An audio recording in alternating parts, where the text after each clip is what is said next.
함께 기도합니다. 참사랑의 하나님 감사합니다. 오늘도 저희들에게 귀한 날 주시어서 주님의 은총이 아니면 살아갈 수 없는 자들로 완전히 당신의 것으로 바꾸어 주셨기에 오늘도 저희들은 주님의 은혜의 그늘 아래서 안식하며 쉬기를 원하는 영혼들로 다시 지어지게 하시니 감사합니다. 저희들의 영혼은 이미 하나님의 말씀으로 충만하여 져가고 있는 백성들이기에 다른 세상의 어떤 말과 어떤 가르침들로 채울 수가 없으며 그러한 것들로는 우리의 영혼이 안식할 수 없음을 이제 우리의 영혼은 깨달아 그것으로만 만족하며 살게 하시니 감사합니다. 하나님께서 오늘도 주시는 말씀을 통해서 주의 거룩하고 신실하신 말씀 이루다 깨닫기 쉽지 않으나 하나님의 은혜와 하나님의 도우심을 따라서만 오직 깨달을 수 있는 거룩한 진리의 생명의 말씀을 들려주실 때 우리의 영혼에 그 말씀을 듣고 흡족하는 귀한 시간이 되게 하여 주옵소서. 예수님의 이름으로 기도드립니다. 아멘. 자, 하나님의 말씀 나눕니다. 마가복음 15장 42절로 47절입니다. 마가복음 15장 42절로 47절입니다. 어제와 같은 부분입니다. 자, 좀 목소리가 좀 가라앉아 있는 걸 여러분 양해해 주시고요. 자, 이 말씀을 같이 읽도록 하겠습니다. 이날은 준비일 곧 안식일 전날이므로 저물었을 때에 아리마대 사람 요셉이 와서 당돌이 빌라도에게 들어가 예수의 시체를 달라 하니 이 사람은 존경받는 공회원이요 하나님의 나라를 기다리는 자라. 빌라도는 예수께서 벌써 죽었을까 하고 이상히 여겨 백부장을 불러 죽은 지가 오래냐 묻고 백부장에게 알아본 후에 요셉에게 시체를 내주는지라. 요셉이 세마포를 사서 예수를 내려다가 그곳으로 싸서 바위 속에 판 무덤에 넣어두고 돌을 굴려 무덤 문에 놓음에 막달라 마리아와 요새의 어머니 마리아가 예수 둔 곳을 보더라. 아멘.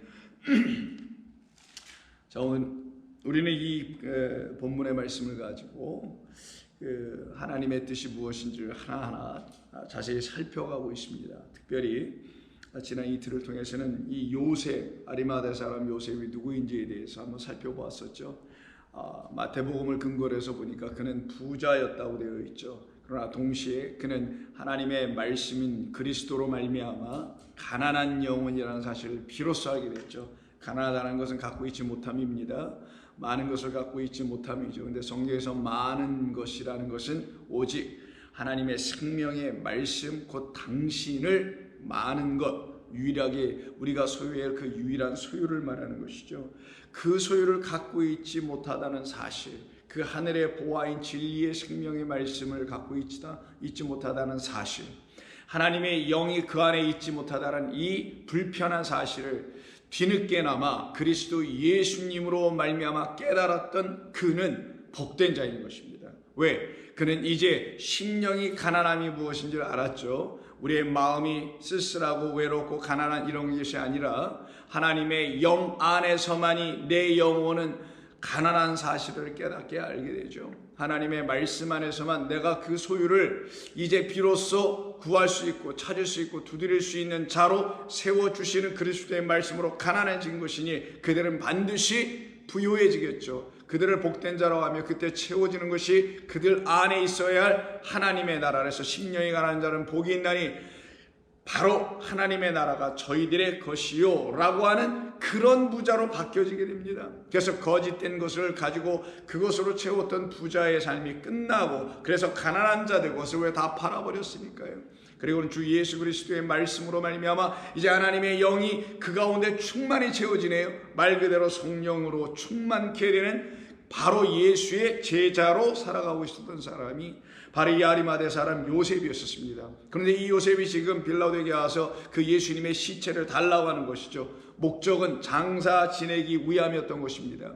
그런데 그 사람이 어느 지역의 사람이냐는 것을 이 본문이 굳이 알려줍니다.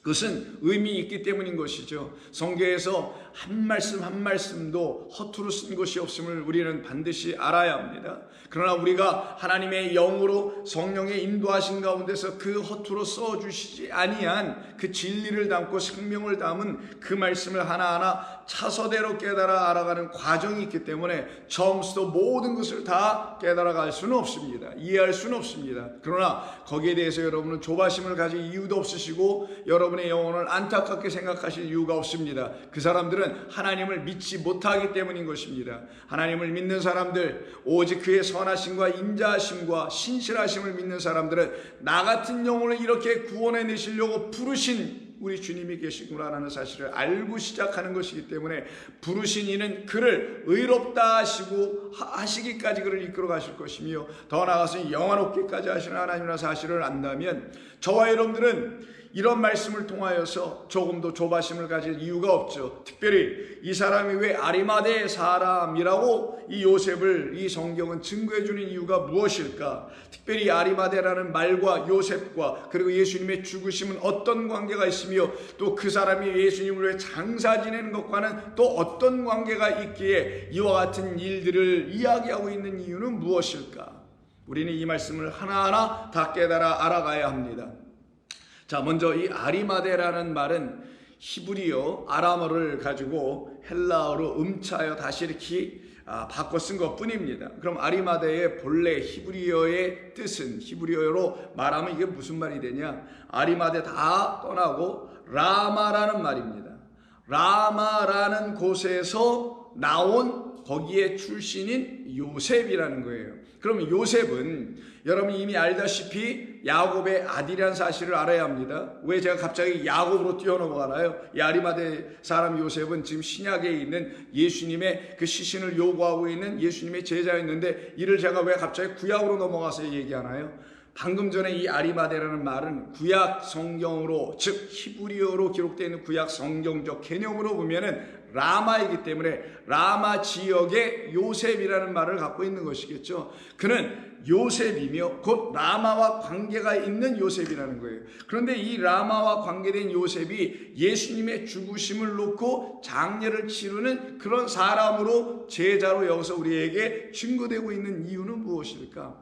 바로 다름 아닌 예수님은 바로 이 요셉에게 당신의 영을 부어주심으로 당신을 따라올 수 있는 제자로 삼아 놓으신 것이죠. 그러면 예수님은 이 아리마대 요셉에게는 예수님은 목자이신 것이고 요셉은 그의 어린 양이 되는 것이잖아요. 그러니 목자가 양을 인도하는 그런 차원에서 목자로 이 땅에 오신 그리스도 예수, 바로 우리들의 왕으로 오신 하나님의 아들, 그 아들의 죽으심을 바로 유대인의 왕의 죽음이라는 것이죠. 그럼 유대인으로 왕으로 나시니 우리에게 진리의 말씀인 그리스도로 나시니가 누구신가? 다름 아닌 예수 그리스도이십니다. 그분의 죽으심은 그분의 나심과 다 같이 연결되어 있다는 것을 우리가 알 수 있죠. 그러면 신약 성경 안에서 먼저 이 아리마대 사람 요셉, 곧 라마 사람 요셉인 것이죠.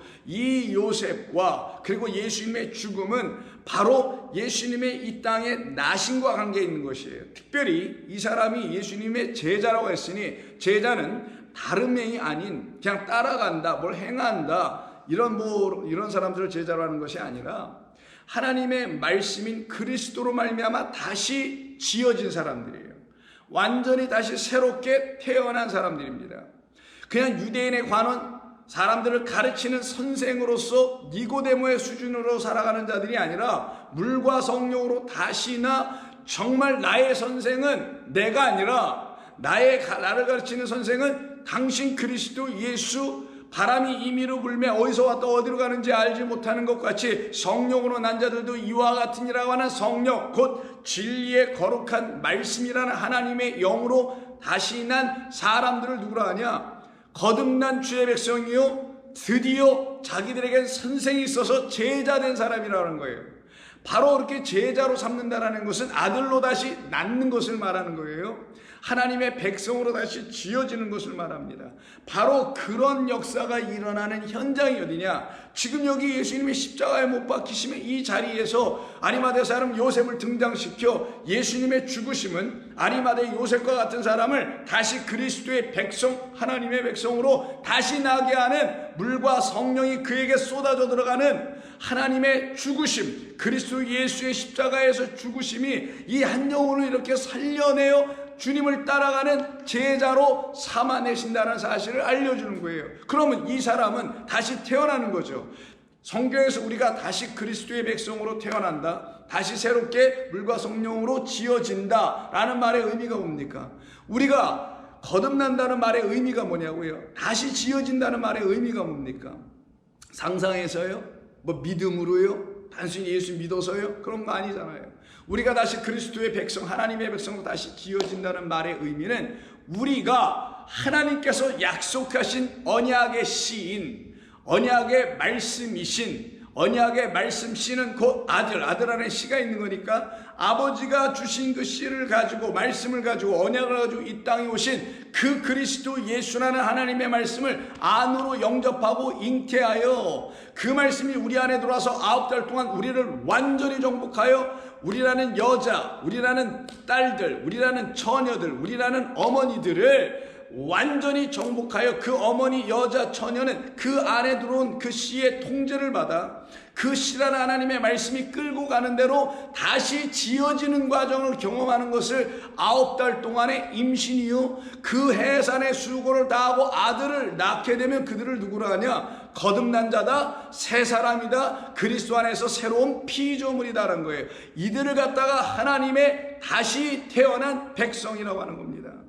위로 난 자라고 하는 것이죠. 거듭난다고 하는 것이. 그러면 이 아리마대 사람 요셉은 지금 예수님의 죽으심으로 말미암아 어떻게 됐다라는 거예요? 제자 정도 된 게 아니라 바로 거듭난 사람이요. 그러니 이 사람 안에는 하나님의 말씀이 있다라는 거잖아요. 누구로? 그를 하나님의 백성으로 삼기 위해서 이 땅에 오신 유대인의 왕의 나심으로, 그럼 유대인의 왕으로 오신 예수님은 이 아리마대 사람 안에서 다시 말씀이 되어 다시 태어나시고 계시다는 것이죠. 그 예수님이 우리 안에 들어오셔서 진리의 말씀인 하나님의 말씀이 우리 안에 들어오셔서 역사하여 그가 하나님의 완전한 말씀으로 딱 우리의 주인이 되실 때, 그런 우리를 누가 하냐? 이런 걸 경험하는 우리를 그리스도의 백성이라고 하며, 거듭난 자라고 하며, 제자라고 하며, 아들이라고 하며, 하나님의 거룩한 신부라고 하는 거예요. 다 같은 말들입니다. 이것을 여러분들이 역력히 깨달아 알게 된다면 이 라마의 사건은 예수님의 태어나심과 예수님의 죽으심과의 관계가 있다는 거예요. 예수님의 죽으심으로 우리 안에 다시 태어나시는 것이죠. 예수님의 죽음이, 십자가의 사건이 있지 않으면 우리는 그리스도라는 생명의 씨를 우리 안으로 가질 방법이 없기 때문에, 그가 우리 안에서 죽어주시는 역사, 이 땅에 오셔서 십자가 지신 역사가 일어나지 않았으면 우리는 이 말씀을 그냥 문자로나 취하고 교회나 건물로 지어놓고 이걸 부흥이나 시키고 있는 그런 일들이나 하다가 헛되게 살다 헛되게 죽을 수 있는 거예요. 하나님께서 교회를 주신 것은 건물을 주신 게 아니란 말이에요. 이걸 확장하라고 주신 게 아니란 말이에요. 땅끝까지 전하라고 하니까 이걸 가지고 뭐 확장해서 어떻게 해보려고 하라는 그런 메시지로, 그런 사명으로 주신 것이 아니라 우리를 하나님의 아들들로 다시 짓게 하는 그런 교회를 우리에게 주신 것 뿐입니다. 그럼 그런 교회의 머리 되시고 주인 되신 그리스도 예수께서 우리의 머리 되신, 교회는 여자, 우리니까 우리의 머리 되신 우리 주님께서 우리에게 머리가 되어 들어오시려고 하시면 인자가 머리 둘 곳이 있어야 될 거 아니겠냐고요. 머리를 둔다, 당신의 머리를 누이신다, 십자가에 내려와서 무덤에 누이시는 거예요. 그 놓여진 그 돌이 이제는 부활하는 살아난 산돌, 생명의 돌, 리빙 스톤이 돼요. 우리에게 생명의 말씀을 주시는 그런 분으로 우리에게 오시는 거란 말이에요. 그때에 대해서 비로소 우리는 그분을 왕으로, 그리스도로 영접하여 우리 안에서 그를 다시 잉태해 날 수 있는 자가 되는 겁니다. 그러니 예수님의 죽으심은 그리스도라는 생명을, 우리에게 말씀을, 우리에게 진리를 우리에게 주시는 사건이었다. 그것을 우리 안으로 깨닫게 하시는 성령으로 말미암아 우리가 어떻게 해요? 예수를 잉태하는 것. 정말 마리아가 성령으로 예수를 잉태하는 것처럼 그 성령으로 말미암아 그 진리의 말씀을 담은 이 하나님의 말씀으로 오신 그리스도 예수를, 이 하나님의 말씀으로 우리에게 보여지는 이 성경을 우리가 잉태하는 거예요. 그때 이 말씀이 진리로 드러나고 진리로 보여지고 생명으로 완전히 바뀌어지게 되는 것입니다. 그는 예수님의 이 땅에 오심의 사건, 바로 이 땅에 태어나시는 사건, 바로 우리 안에서 태어나시는 사건을 그려주는 이야기인 마태복음 2장을 보시게 되면은 예수님이 어떻게 태어나시는지를, 또 어디에서 태어나신지를, 누구로 태어나신지를 알려주죠. 이때 동방박사로 말미암아 이것이 전해지게 됩니다. 2장 1절, 헤롯 왕 때 예수께서 베들레헴의 유대 베들레헴에서 나심에 동방으로부터 박사들이 예루살렘에 이르렀다고 되어 있어요. 그럼 예수님이 나신 곳은 베들레헴이에요. 그럼 베들레헴에서 나셨다라는 이 베들레헴은 베이트, 레켐이니까 말 그대로 베이트는 집이요, 성전이요, 레켐은 떡입니다. 그럼 떡을 갖고 있는 집, 떡은 성경에서 생명의 양식을 상징하는 거죠. 그러면 하나님의 생명 양식은, 하나님의 양식이라는 건 그의 말씀으로 나오는 거예요. 여호와의 입에서 나오는 것이만 우리를 먹이고 살릴 수 있는 생명의 떡이니까. 자, 그러면 그 떡의 집이라는 것은 하나님의 말씀을 갖고 있는 집이에요. 그럼 성경이 말하는 집은 뭡니까?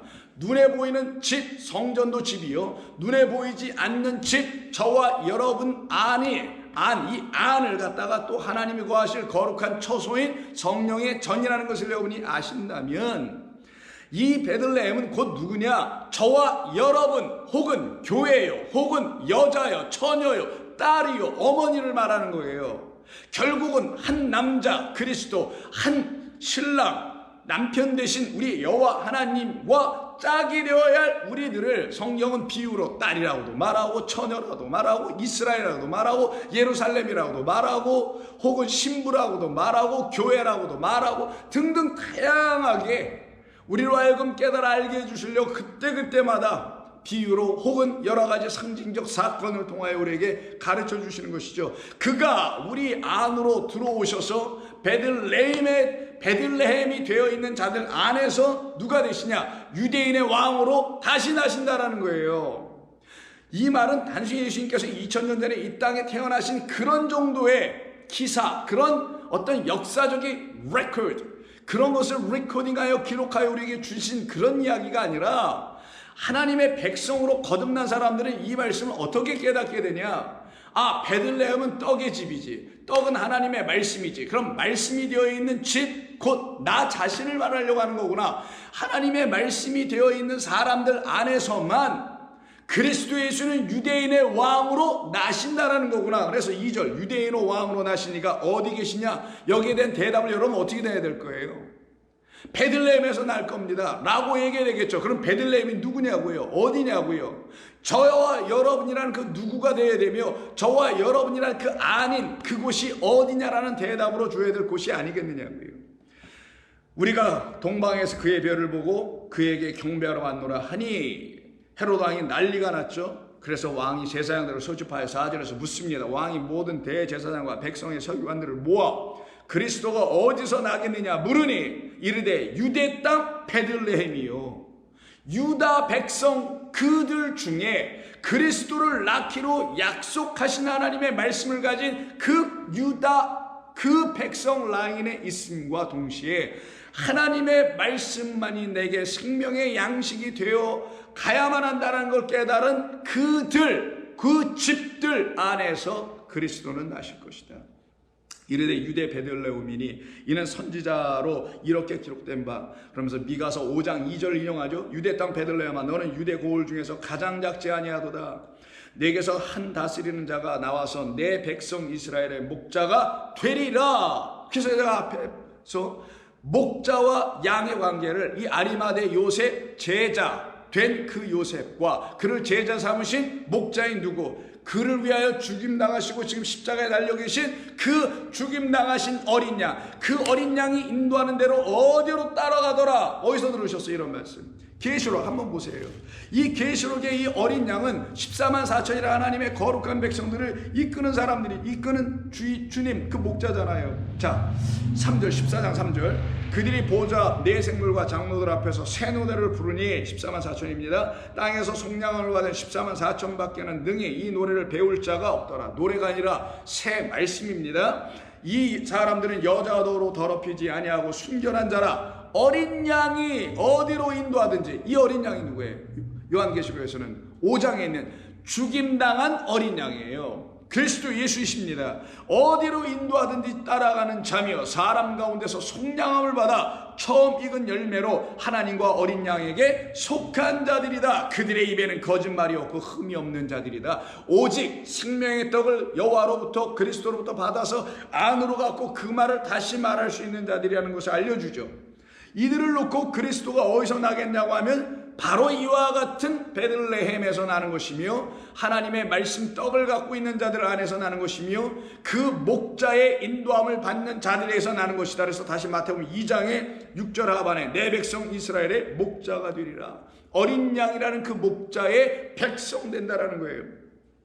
이것을 전해줍니다. 이 소식을 듣는 이 사람들을 결국 우리 주님께서 베들레헴으로 바꾸시려고 하시는 것이잖아요. 어떤 베들레헴이요? 그리스도 예수를 하나님의 말씀으로 잉태해야 할 그 베들레헴. 그래서 예수님은 베들레헴이라는 장소에서 나셨다기보다는, 물론 장소에서 나셨죠. 그러나 우리에게 가르치는 건 그 베들레헴이 바로 나라는 존재가 되어야 한다는 것을 가르치신 것이구나 라는 걸 깨달아 알게 되는 거예요. 이 이야기를 듣더니 헤롯이 난리가 났겠죠. 나 외에 다른 왕이 있어서는 안 되는데, 천상천하 유아독존이라고 나 외에 어떤 존재도 있어서는 안 되는데 라고 하여 16절에 보면 2장 16절 이에 헤롯이 박사들에게 속음줄을 알고 심히 노하여 사람을 보내요.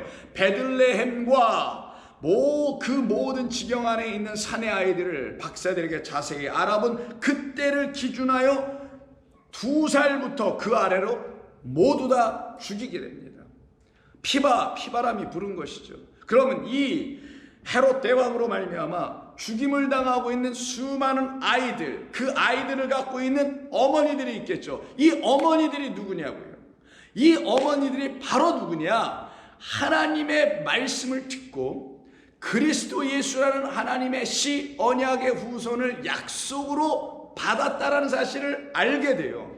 그를 기다리고 있다가 그를 드디어 잉태한 수많은 마리아와 같은 하나님의 백성, 성도, 여자, 교회를 말하는 거예요.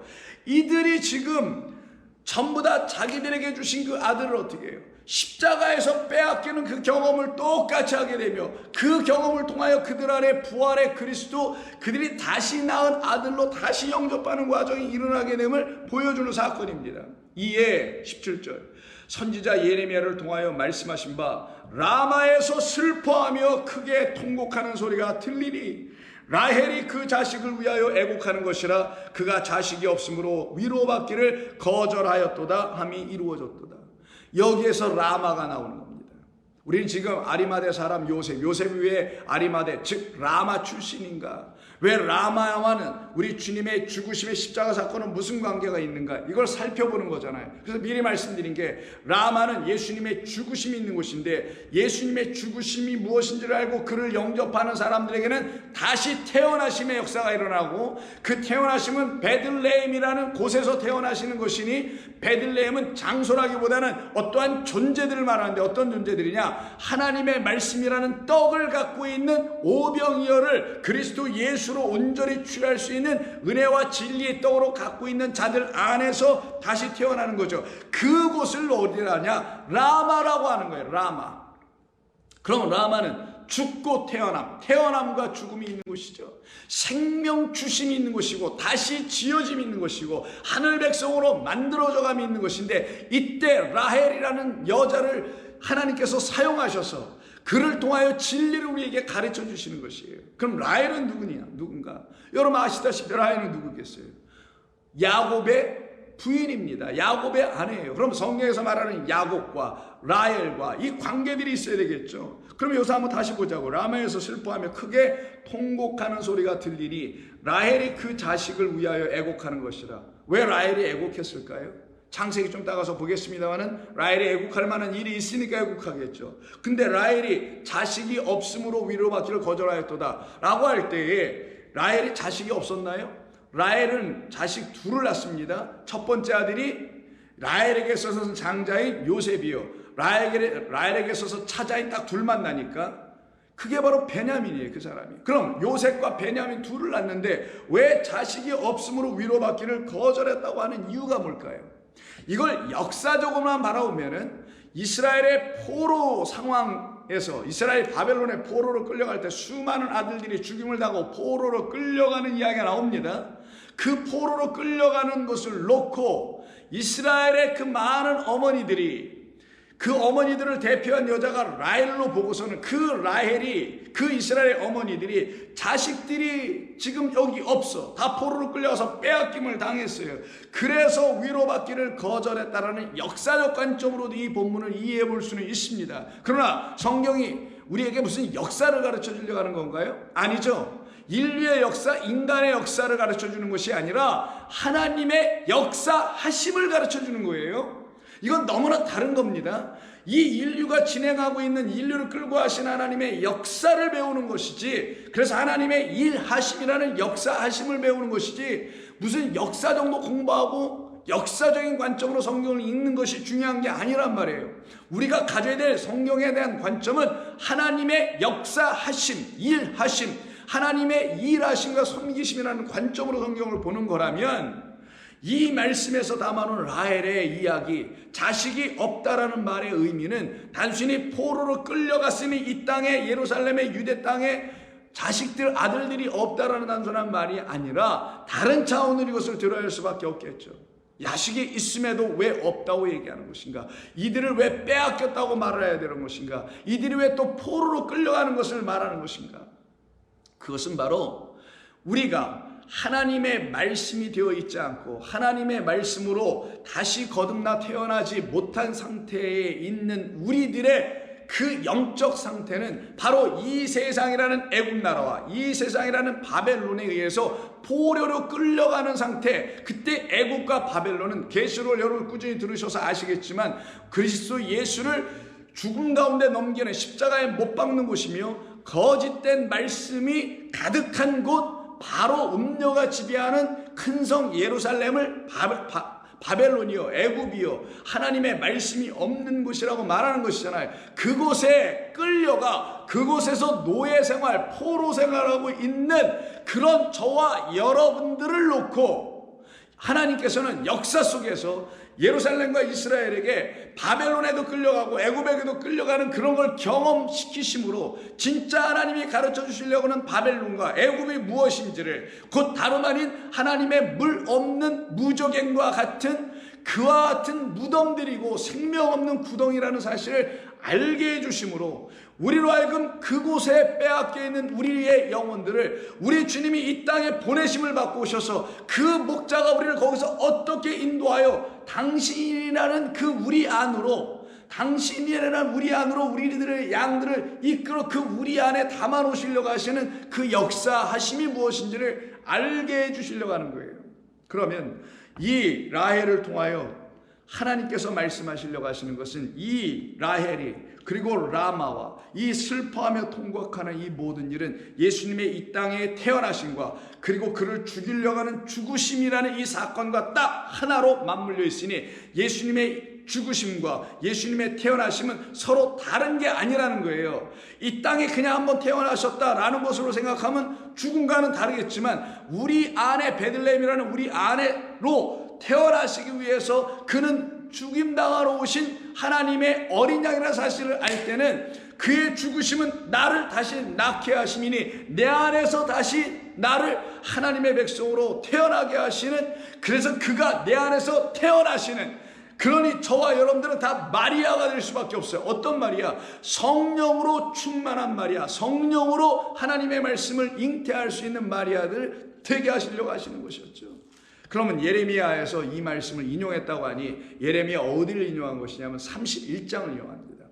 31장은 여러분이 너무나 잘 알고 계신 새 언약이 기록되어 있는 말씀이에요. 그 새 언약을 주시는 말씀이 담겨있는 31절 이하에 있는 말씀으로 기록된 것이 바로 31장 전체인데, 그럼 31장에서 이 라마 그리고 라헬 이 말이 여기에 왜 언급되어 들어올까? 왜 여기서 이것을 사용되었을까라는 걸 우리가 한번 생각해 봐야 됩니다. 그럼 31절 한번 볼까요? 1절 여호와의 말씀이니라. 그때 내가 이스라엘 모든 종족의 하나님이 되고 그들은 내 백성이 되리라. 끊임없이 약속해 주시는 하나님의 영원한 언약이죠. 나는 그들의 하나님이 되고 그들은 내 백성이 되게 하시겠다는 이 일을 위하여서 여호와께서 이같이 말씀하시니라. 칼에서 벗어난 백성이 광야에서 은혜를 입었나니.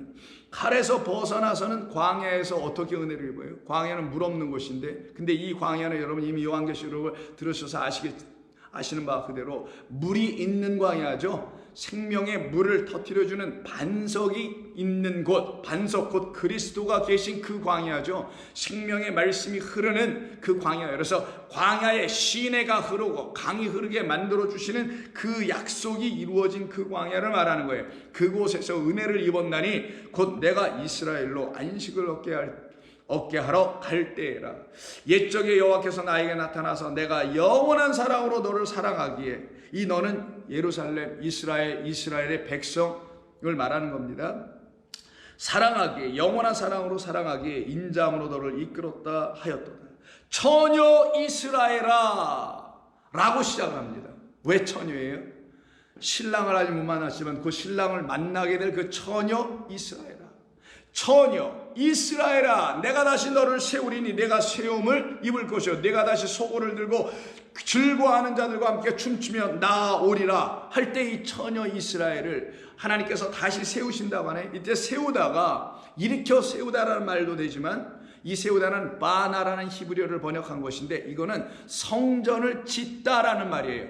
바나에서 나오는 말이 벤입니다. 벤이 뭐냐? 아들이라는 거예요. 그러면 이스라엘, 처녀 이스라엘아, 처녀는 신랑 만나 씨를 받아 아들을 낳을 때, 그럼 아들을 낳기 위해서 이를 세우신다니, 이를 누구로 세우시다? 하나님의 말씀 떡을 갖고 있는 베들레헴, 베이트, 레켐으로 다시 성전으로 지으시겠다라는 거죠. 어떤 성전? 말씀이라는 떡을 갖고 있는 성전, 하나님의 말씀이 이 안으로 갖고 있는 그런 하나님의 처녀로, 하나님이 택하실 신부로 세우시겠다, 다시 지으시겠다라는 거예요. 성전을 짓는 거니 우리를 하나님의 거룩한 성령의 전으로 지으시는 그런 말씀인 것이죠. 그러니 다시 짓게 되면 이를 통하여서 바나에서 나온 말이 벤이니, 벤은 뭐? 아들. 즉 이 여인을 통하여 새롭게 지어진 성전된 자를 통하여 아들을 낳게 할 때 이 아들이 누구냐고요? 그럼요, 그 성전에 있는 아들이 되겠죠. 왜? 바나는 새롭게 지어진 성전을 말하며 그 성전은 벤이니까 곧 아들을 갖고 있는 성전이니, 그 아들을 갖고 있는 성전, 아들을 우리가 잉태한 주님의 거룩한 신부들, 그래서 그 아들이 있는 그곳을 하나님의 전이라고도 하는 거예요. 그런 종들로 세워가기 위해서 하나님께서 예레미야에게 지금 포로기 상황에서 지금 약속을 주는 거예요. 누구에게? 처녀 이스라엘들에게. 이 본문의 처녀가 곧 나를 놓고 말씀하시는 것이라는 걸 깨달아 안 그들에게 주시는 거예요. 그래서 이 말씀은 그들에게는 들려지는, 깨닫게 되는, 그들만 그래서 알게 되는 비밀이 되는 거예요. 복음의 비밀이 되는 겁니다. 다시 너를 세우리니 내가 세움을 입을 것이요 그때 너는 슬픔이 끝나고, 왜? 칼에서 벗어났고 광야에서 은혜를 입었으니 슬픔이 끝나고 즐거워하며 기쁨으로 춤추며 나오게 하겠다라는 거죠. 이들을 하나님께서 다 당신의 백성으로 삼아 끌어 들어오게 하시겠다. 10절 이방들이여, 너희는 여호와의 말씀을 듣고 먼 섬에 전파하여 이르기를, 이스라엘을 흩으신 자가 그를 모으시고 목자가 그 양떼에게 행함같이 그를 지키시리라. 베들레헴에서 뭐가 나와요? 목자가 나오죠. 그래서 베들레헴은 양을 키우는 곳이 됐었어요. 어떤 양? 6월절에 예루살렘 성전에서 드려질 수십만 마리의 양들을 매년마다 키워 거기에 헌납하게 하고 하는 그런 베들레헴이에요. 그런 베들레헴의 누구로? 목자로 오신 분이 또 누구냐고요? 미가서 5장에 말씀하신 그대로 바로 우리 주 예수 그리스도였던 거예요. 그 그리스도 예수로 말미암아 이 베들레헴에 있는 수많은 양들인 이 처녀 이스라엘 곧 그 목자를 만나야 되고 그 목자인 그리스도 예수로 말미암아 하나님의 말씀을 씨를 잉태해야 될 그 양들, 이것을 말하는 겁니다. 11절 여호와께서 야곱을 구원하시되 그를 돌보고 강한 자의 손에서 속량하셨도다 라고 말씀해 주시죠. 이게 바로 하나님의 약속을 담아내고 있는, 언약을 담아내고 있는 31장입니다. 이때 이 말씀을 듣고 있는 이들, 이스라엘 백성들, 지금 저와 여러분들의 상태를 누구로부터 시작하여 어디까지 이끌어가냐? 바로 A라는 시점에서 시작하여 B까지 데려가실 것인데, 그들을 놓고 15절에서 다음과 같이 말씀하는데, 이 15절이 바로 신약성경 마태복음 거기 아까 우리가 읽던 2장 10몇 절에 있었던 그 말씀 그대로를 인용하게 됩니다. 여호와께서 이와 같이 말씀하시니라. 라마에서 슬퍼하며 통곡하는 소리가 들리니 라헬이 그 자식 때문에 애곡하는 것이다. 그가 자식이 없어져서 위로받기를 거절하는도다. 좀 전에 말씀드렸으면은 자식이 없어졌다? 자식이 있었어요? 없어지진 않았어요. 근데 없어지지도 않고 그에게 여전히 자식 요셉도 있고, 그리고 이제 베냐민 날 때는 그가 물론 죽습니다만은 아직 자식인데 왜 없어졌다고 말하는 것인가? 그 말에는 뜻이 있기 때문에 말씀을 드렸었죠. 그때 이 라헬이 통곡을 하고 탄식을 하고 울며 애곡을 합니다. 이유는 자식이 없어졌기 때문이라고 말합니다. 그러면 이 라헬을 왜 하나님께서 여기서 갑자기 사용하시는 것인가? 이 예레미야 31장의 시대적 상황을 보면은 이 라헬은 당시의 사람이 아니잖아요. 저 앞으로 창세기 35장쯤이나 가야 돼 나타나게 될 그 야곱의 아내인 라헬 아닙니까? 그 라헬을 여기서 왜 끌어다가 인용하여 쓰시는 이유가 무엇일까요? 그 라헬을 통하여 하나님께서 일찍이 말씀해 놓으신 말씀이 있기 때문에 그런 거 아니겠어요? 어떤 약속이 있기 때문이 아닙니까? 그 약속 때문에 그 약속을 이루시기 위해서 하나님은 지금 일하시고 계시고 당신의 일로 말미암아 섬기심이죠. 섬기심으로 11절에 있는 것처럼 속량하시기 위한 하나님의 뜻이 있었기 때문이라는 걸 가르쳐 주려고 하는 거예요. 그럼 라헬은 누군가? 라헬은 아까 말씀드린 대로 야곱의 신부입니다. 아내입니다. 근데 야곱에게는 라헬만 있지 않고 라헬보다 먼저 그의 신부가 된 라헬의 언니인 레아가 있어요. 그럼 레아와 라헬이 두 신부예요. 누구에게는? 야곱에게는. 그런데 이 레아와 라헬의 두 신부의 이야기는 무엇을 의미하게 왜 신부 둘이나 야곱이 얻게 되는 것을 성경은 기록하여 우리에게 전해주려고 하는 것일까요? 말씀드리면 레아라는 사람은 누굽니까? 야곱이 사랑하지 않은 사람이에요. 야곱이 사랑했던 사람은 라헬입니다. 그런데 야곱이 그 라헬을 위해서 장가가려고 7년 동안 애를 쓰고 고생을 했어요. 근데 떡하니 7년이 지난 다음에 그의 외삼촌이가 동시에 장인이 될 사람인 라반이라는 사람이 떡하니 그의 혼인방 그 첫날 밤에 그 야곱의 방에다가 라헬을 넣어주기로 약속한 그 약속을 파기하고 누구를 넣어주냐? 레아를 넣어줘버리네요. 그러면서 하는 말이 아침에 일어나서 깜짝 놀라 보니까 라헬이 아니고 레아에서 깜짝 놀라 보니까 이상하잖아요. 그래서 그 삼촌한테 즉 장인한테 가서 물어보니 장인이 하는 말이 우리 지방에서는 우리의 풍습대로 장자가 언니죠. 그러니까 언니 레 장자가 먼저 시집을 가야지 둘째 차자가 먼저 시집 가는 경우는 있지 않다. 그래서 우리는 레아를 너에게 먼저 아내로 준 것이다. 그러나 내가 라헬을 또 갖기를 원하냐? 그러면 너는 또 다른 7년을 수고해야 된다. 요 7년이 바로 7년과 7년이니 갑절이라는 거예요. 하나는 풍년을 말하기도 하고 흉년을 말하기도 하고 흉년을 말하기도 하고 풍년을 말하는 7년, 이 둘이 짝이라는 것을 말하지 두 번을 일하게 하는 것이죠. 자, 야곱의 일로 인하여 섬김으로 인하여 지금 아내를 취하고 아내를 받아들이는 이야기가 지금 기록되어 창세기 우리에게 가르쳐주는 걸 제가 여러분들에게 말씀을 드리는 거예요. 거기에 나타난 두 여인이 라헬과 레아와 라헬인데, 자, 레아는 누구냐 그러면은 야곱의 사랑을 받을 자격이 없는 자를 말하는 것이 라헬이라는 여자요. 여자는 딸이요, 처녀요, 이스라엘입니다. 자, 그리고 그럼 라헬은 누구냐? 야곱의 사랑을 받았지만 야곱의 아내가 될 자격이 없는 여자를 라헬이라고 하는 거예요. 그럼 둘 다가 다 자격이 없어요. 한 사람은 아내가 될 자격은 있는데 사랑받지 못하고 있는 자고, 그러면 사랑을 받을 자격은 없지만 아내 될 자격은 있어요. 그게 저와 여러분들을 말하는 것이며, 또 라헬은 누구냐? 사랑은 받고는 있는데 그의 아내가 될 수 있는 자격은 전혀 갖고 있지 못한 자가 바로 또 라헬이에요.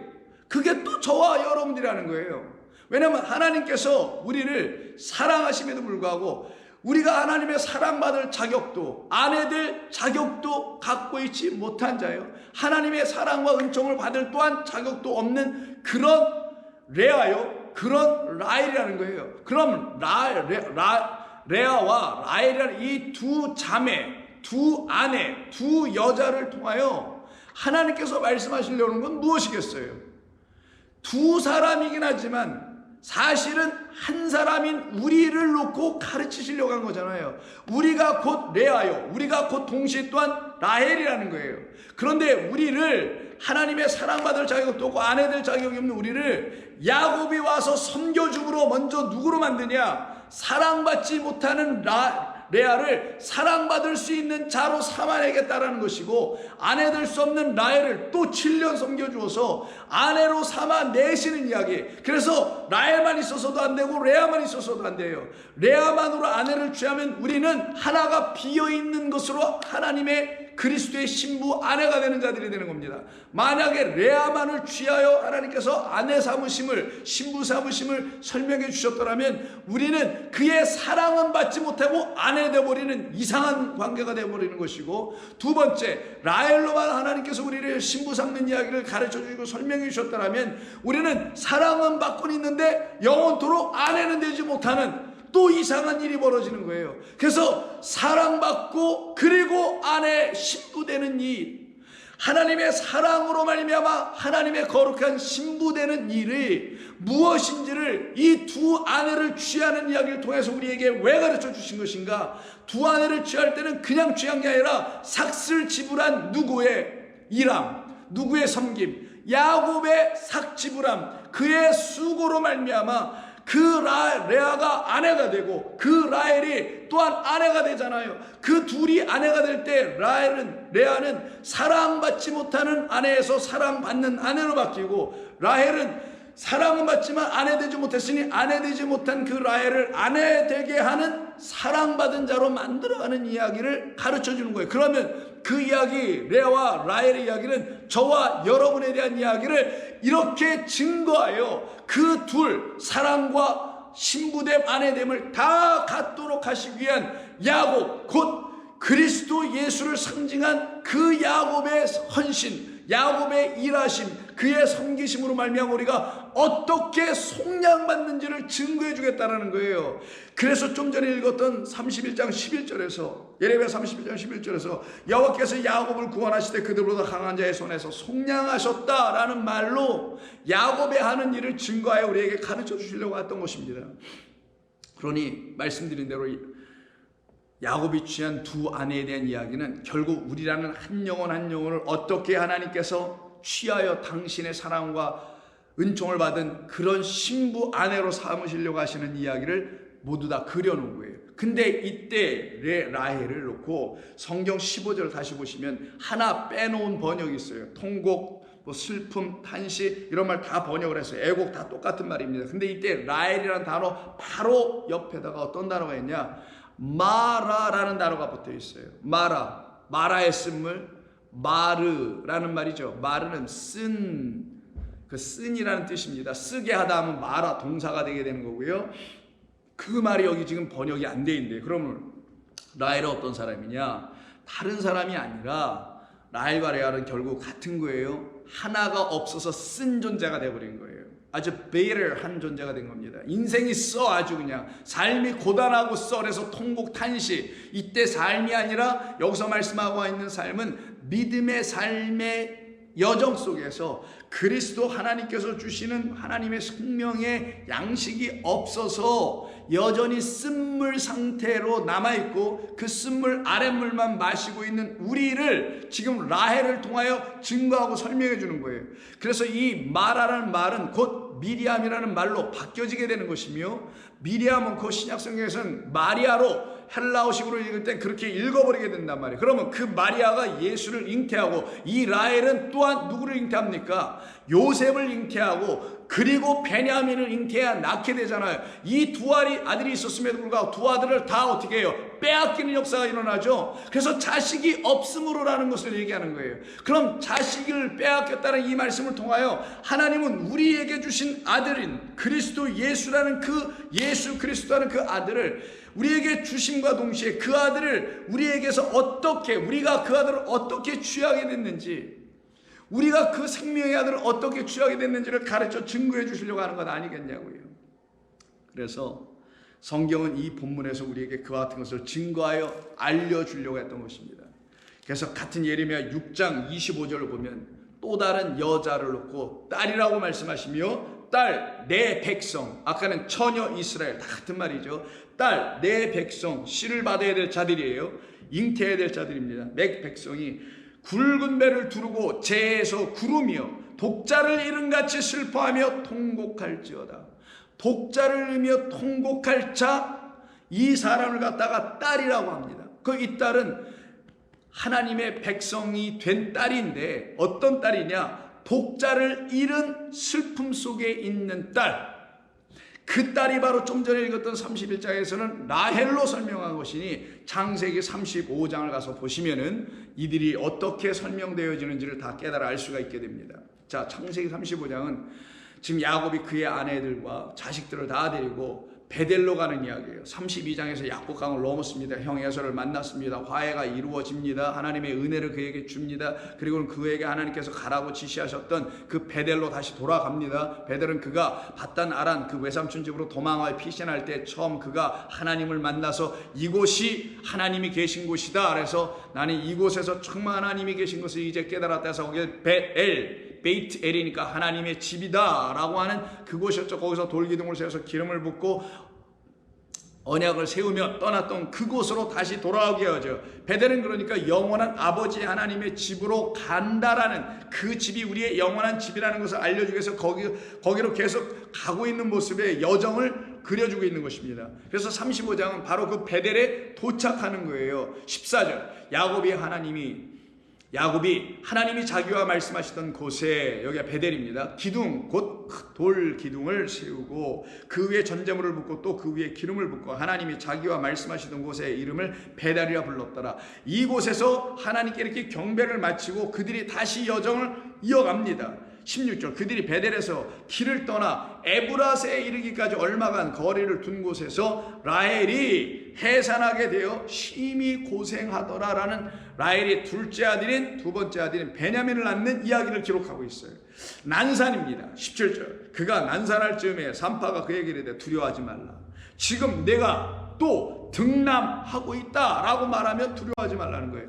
그가 죽게 되어 그의 혼이 떠나려 할 때, 지금 라헬이 아기를 낳다 죽게 돼요. 베냐민을 낳다 죽게 됩니다. 그래서 그 아들의 이름을 라헬이 누구라 지어주냐? 베노니라고 불렀더니 이 뜻은 슬픔의 아들, 고통의 아들, 탄식의 아들이라는 거예요. 슬픔의 아들, 고통의 아들, 탄식의 아들이, 이게 바로 우리에게 먼저 찾아오신 그리스도 예수님을 말하는 거예요. 자, 그렇게 불렀더니 그의 아버지는 그를 베냐민으로 다시 바꾸어 불러내요.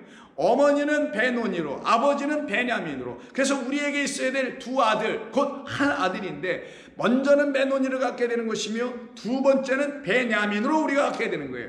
그때 라헬이 죽음에 그곳이 어디냐? 에브라, 곧 베들레헴이다 라고 말해요. 베들레헴은 그 무엇이냐? 아들을 낳는 곳이요. 베들레헴은 또 어디냐? 아들이 죽는 곳이에요.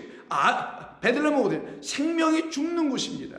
낳고 죽음의 역사가 일어나는 그곳, 나음으로 죽고 죽음으로 낳는 그 역사가 일어나는 곳이 바로 에브라 베들레헴이에요.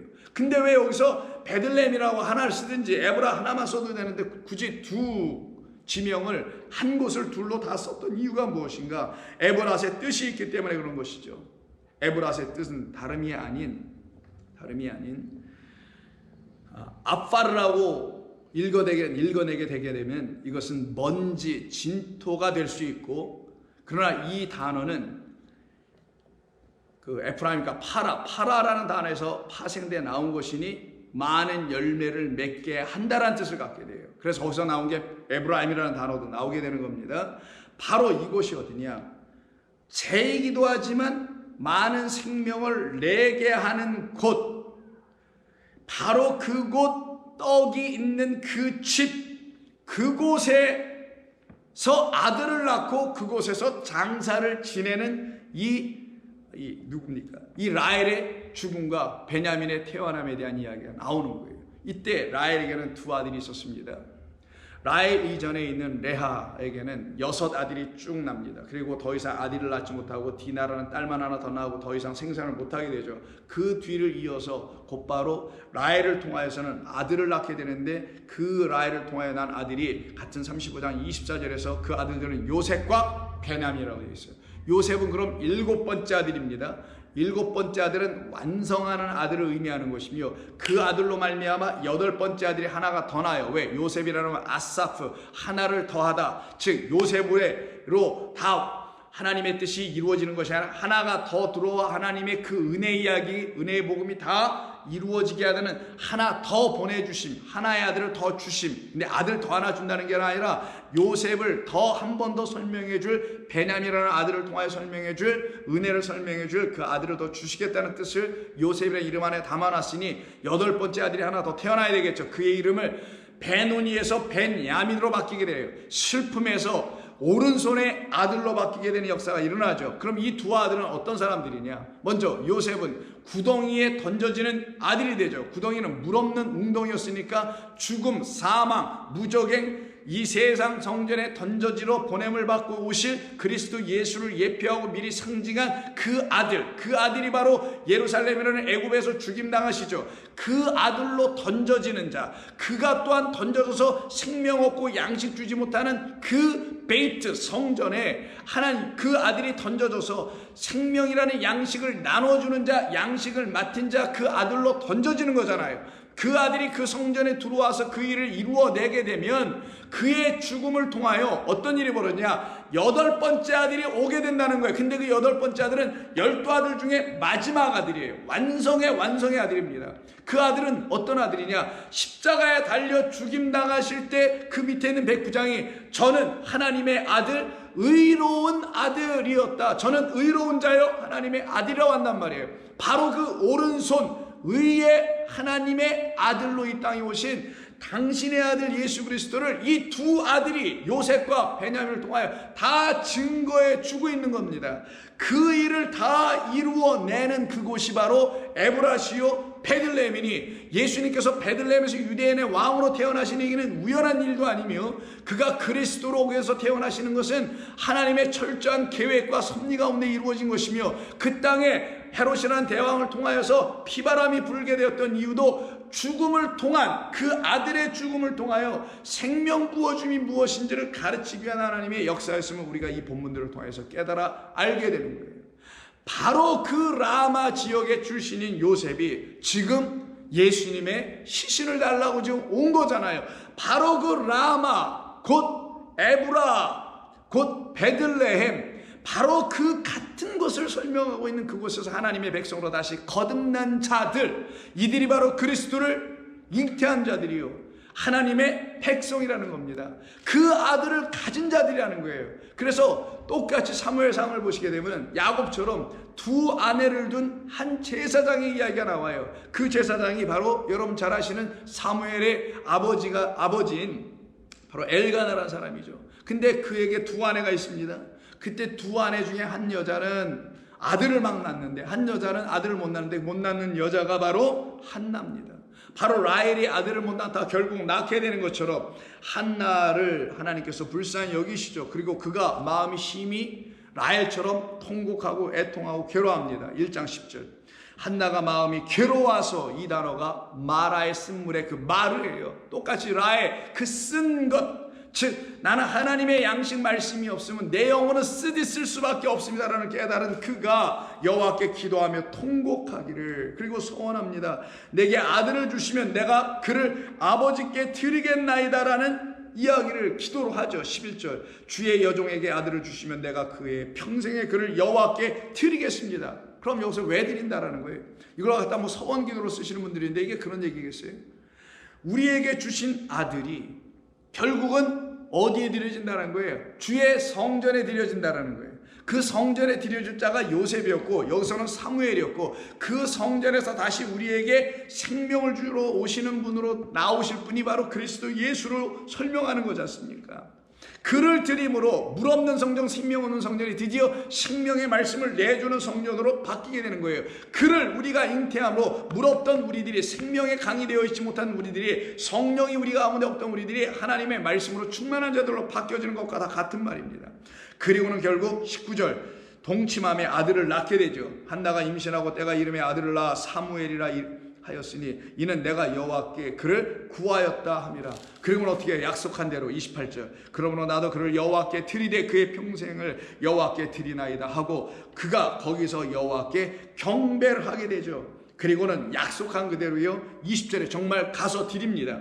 엘리가 엘가나와 그의 아내에게 축복하여 이르되 여호와께서 이 여인으로 말미암아 네게 다른 후사를 주사 이가 여호와께 간구하여 얻어 바친 아들을 대신하게 하시기를 원하노라 하였더니 그들이 자기 집으로 돌아가니라.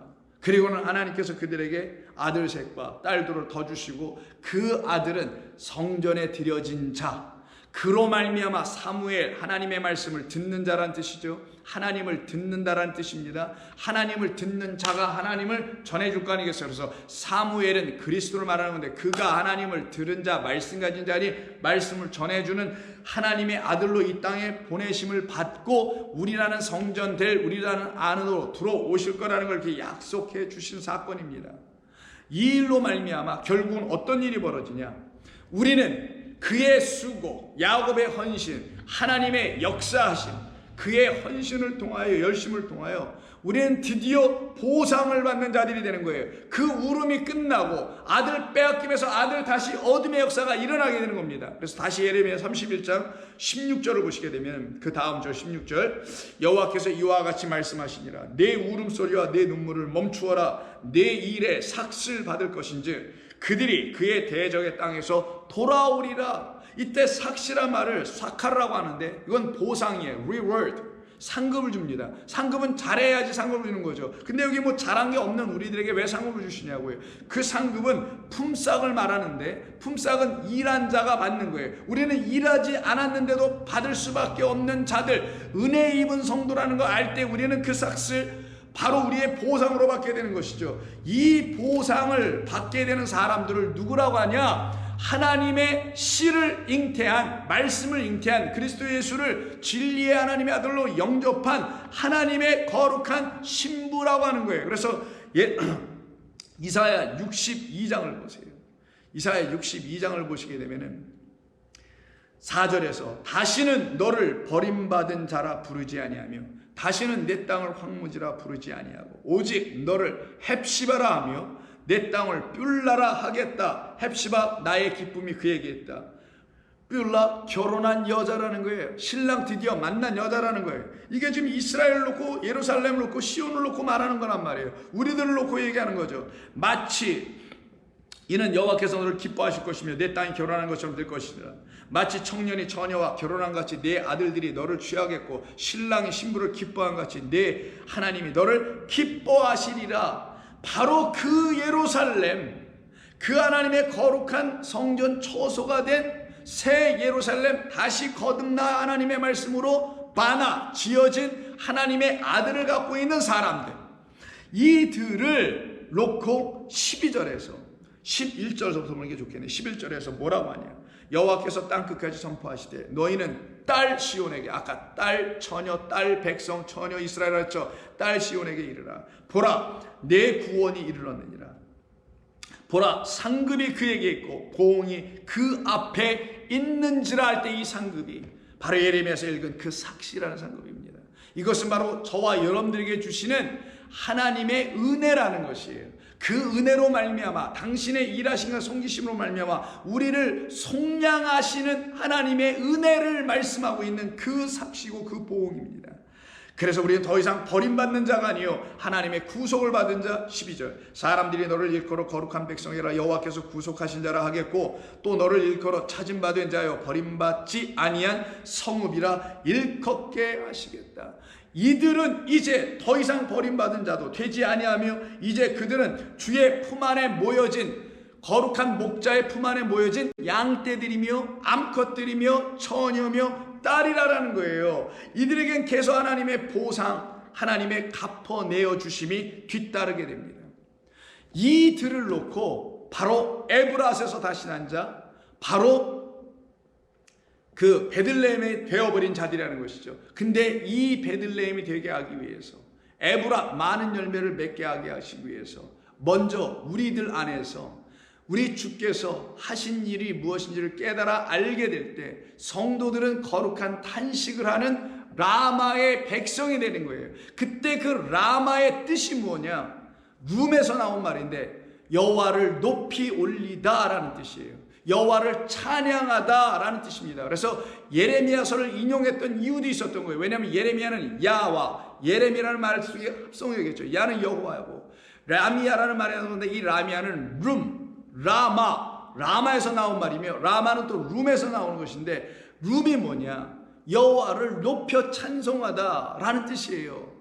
바로 여호와 하나님만이 나의 구원이시요 나를 구속하시고 속량하신 나의 거룩하신 나의 신랑이요 그의 섬기심과 그의 수고하심으로 나에게 하나님의 은혜를 주심으로 내가 이렇게 하나님의 백성으로 다시 그 삭슬, 은혜의 삭슬 받은 자 되었다라는 것을 깨달아 알게 된 그들로 삼으시는 하나님을 예레미야라고 하는 거예요. 그래서 예레미야 뜻은 하나님이 높임을 받으시다, 찬양을 받으시다. 누구들에게? 이 세상 나라에서 건져 속량을 받은 자들에게, 하나님의 권능의 손에 의해서 완전히 풀려진 자들. 그래서 시편 127편 성전 여호와의 집을 짓는 이야기가 나오죠. 기억하시죠 여러분? 여호와의 집으로 지어지는 우리에 대한 이야기를 했었지 않습니까? 바로 그 집, 여호와께서 집을 세우지 아니하시면 세우는 자의 수고가 헛되며 우리가 하나님의 그 거룩한 백성으로 다시 지어지는 바나, 다시 하나님의 성전으로 다시 지어지는, 그래서 세워지는 역사가 하나님으로부터 일어나야 되는 건데, 하나님께로부터 오는 것인데, 그렇게 되려면 그의 수고하심이 있어야 돼요. 근데 우리가 그걸 지으겠다 한다면 그의 수고는 헛되다는 겁니다. 여호와께서 집을 세우지 아니하시면 세우는 자의 수고가 헛되며 여호와께서 성을 지키지 아니하시면 파수꾼의 깨어있음이 헛되도다. 너희가 일찍이 일어나고 늦게 누우며 수고의 떡을 먹음이 헛되도다. 근데 이 떡을 드디어 가진 자 베들레헴이 되죠. 그러면 그들 안에는 어떤 일이 벌어지냐? 사랑의 역사, 은총의 역사가 이루어져서 사랑받지 못한 나, 아내들 자격 없는 나를 사랑하여 아내로 삼으시는 하나님의 거룩한 처녀 예루살렘 성전으로 다시 나를 지어 거듭나 새롭게 창조하시는 하나님을 만나게 되는 거예요. 그러므로 여호와께서 그의 사랑하시는 자에게는 잠을 주시는도다. 보라, 자식들은 여호와의 기업이요 태의 열매는 그의 상급이로다. 드디어 잃어버렸던 자식 되찾아 돌려주시는 그 비유의 이야기를 통하여서 우리에게서 잃어버렸던 누구, 우리에게 죽임당하러 오신 그 잃은 양을 우리가 다시 만나게 되면 그만이 나의 세상 죄를 지고 가는 어린 양이었구나. 근데 내가 그 어린 양을 내가 잃어버리고 말았네. 그 아들을 잃어버리고 말았네. 그런데 내가 하나님 말씀을 듣고 깨달아서 그 아들 내게서 다시 주세요.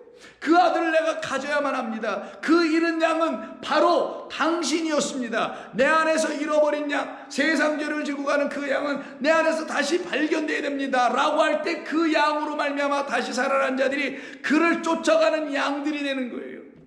그래서 우리도 더 이상 잃어버린 양이 되지 않게 됩니다. 누구를 가졌으니 잃은 양이 우리 안에서 발견되니 우리가 그에 의해서 발견된 또 다른 양들이 되네요.